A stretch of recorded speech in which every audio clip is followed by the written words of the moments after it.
The political bickering of late has gotten so bad that it has led me to imagine the following headline: Extra, extra! Putin succeeds to bring down American democracy. Vladimir Putin preferred Trump in the last election as someone he could work with. But by aiding him, he added to the deep resentment that Hillary Clinton lost, which has crippled our democracy. The resentment is a nonstop barrage of criticism on the networks. Trump's every word and action is interpreted negatively and vilified. Trump had it coming the way he trashed opponents.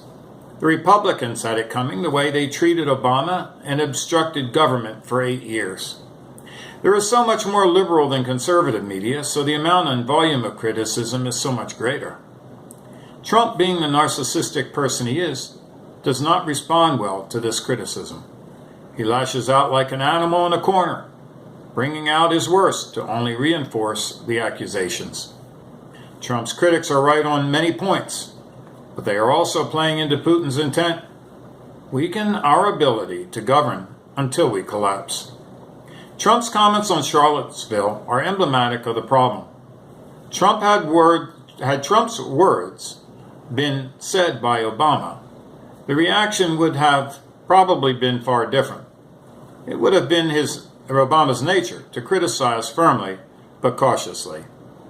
Being the more thoughtful person, it probably would have emphasized calm on both sides, not fault.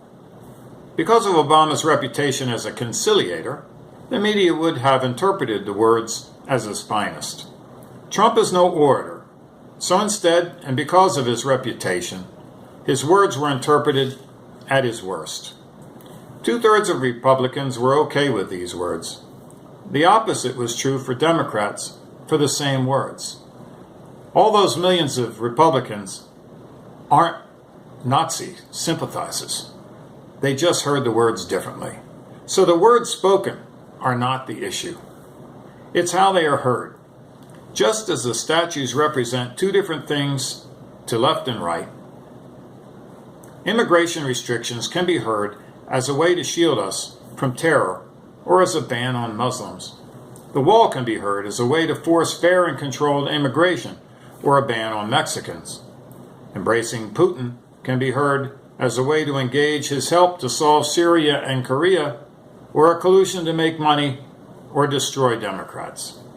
I have two fears for the criticism of Trump. First, assuming he is crazy, think of him as a disturbed hostage taker. How would we treat such a person?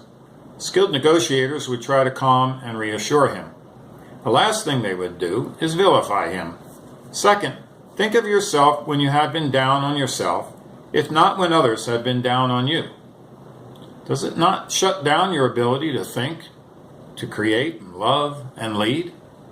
So the critics are right, but they are being counterproductive to say so, and playing right into Putin's hands to shut us down. Putin has divided and crippled and therefore conquered.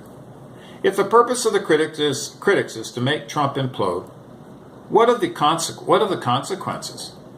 If it is to drive him to resign, there would be more resentment than for Hillary losing. It is not the safest course, is it not the safest course for our democracy to make what we've got work as best it can? Ironically, Trump's history has been as a moderate. He was a Democrat. Republicans did not like him for that. If we were smart, we'd try to reassure Trump and gently push him back towards his historical moderation. Or at the very least, we should calm down and try to see a glass half full while holding to our ideals without being counterproductive.